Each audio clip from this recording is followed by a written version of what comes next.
Ассалаумағалейкум. Қоян асырайтындар, қоян жақсы көретіндер. Мен алдыңғы видеода мына вольер туралы айтқам. Қояндарымды вольерге көшірген болатын. Міне екі қыз.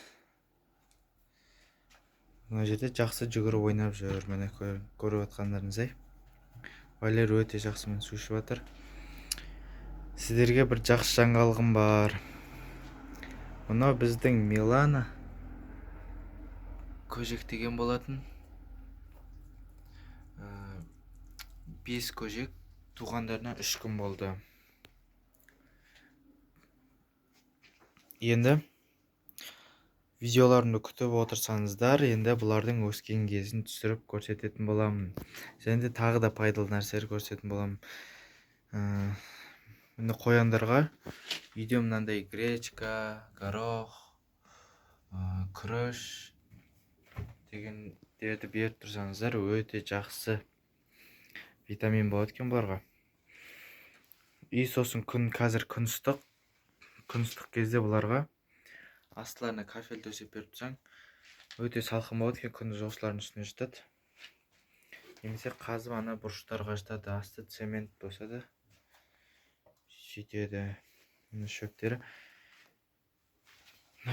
Еркек. Біздің еркекті бөліп тастадық. Қыздарға секіріп маза бермей жатыр. Және балаларына да тисе ма деп бөліп тастадым.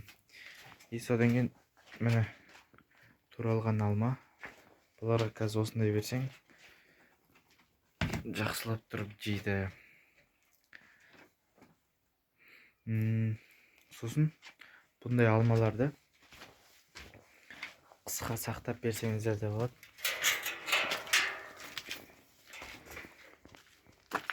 Міне күнге кептіріп қысқа осылай дайындап жатырмын. Міне мұнда бір пакет кепкені. Солай. Бүгін сол көжектердің туған көрсеткен дегем.